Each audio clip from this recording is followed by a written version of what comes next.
Welcome to the next episode, everybody. Take a look. This is going to be a common problem that people with Volvo Penta specific stern drives are going to run into.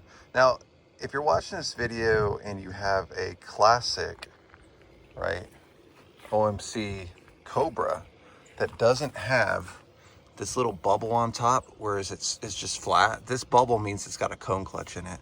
This video probably won't be so useful to you.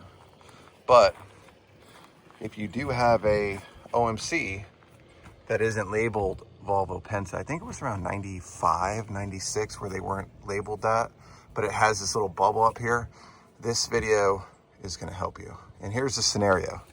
You saw in the title, the outboard is stuck.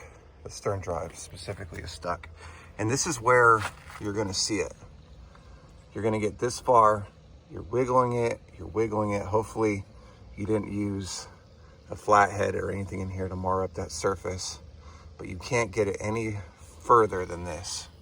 And if you look, I mean, we're pretty much at the home stretch here.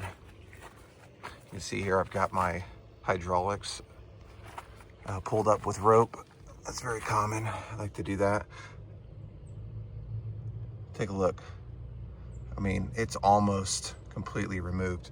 A lot of people think that there's something wrong with the engine coupler that's causing it. It's not quite that. It's actually the shift cable. You see this here? We've got a little, I don't know, what do you want to call that? Shift cable? We also have a little bit of rust right there too. May need to start thinking about replacing it. But what you're gonna need is a 3/8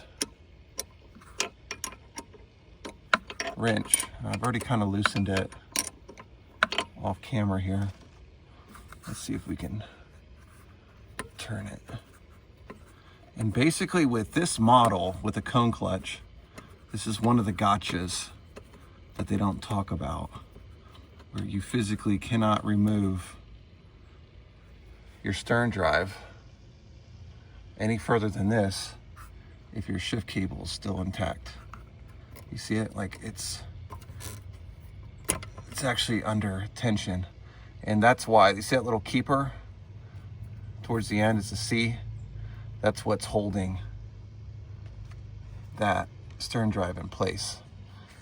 Very, very frustrating if this is the first time you've run into it. Okay, and if you notice, we still have something holding on to it. So let's pivot over to the back. And you see, we've got these 3/8 bolts up here. So let's go ahead now and remove those. All right, so I started to loosen it off camera a little bit for you. Make the video go a little smoother. All right, there's one. And also, let's go ahead and turn this the correct direction. That would help. All right, that one's pretty good. We got one more to go. Like I said, if this is the first time you've worked on a Volvo Penta, or specifically one with a cone clutch, you may not be familiar with the term, but it's a better design in my opinion.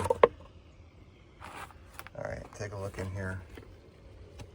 Now you see that cable you've been jerking on here? That's where it goes to. There's a clip. And that's basically what engages this cone clutch. So just so you're aware. Also a good time to just take a look in here and see if there's anything odd going on. Now, towards the back, you're gonna see a little cotter pin. If it's rusted, it's not stainless, so go ahead and replace it with the stainless one. What we're gonna do now is we're gonna go ahead and remove that cotter pin. Now, probably the most difficult part of this process, once you get the cotter pin removed, and don't forget there's also a washer in there as well. Put the 7/16 right there, and I'm gonna loosen it. Once you get the nut in the back loosened up, you'll be able to spin this off. keep in mind, this part is probably next to impossible to find, so try your hardest not to lose it.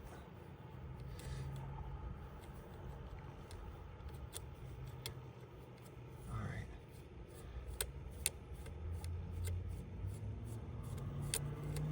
Almost done. Okay, here we go.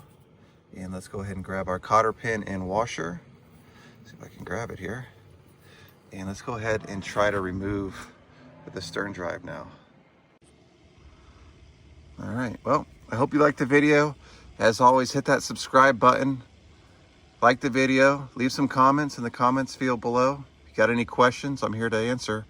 We'll catch you on the next episode, everybody. Take it easy.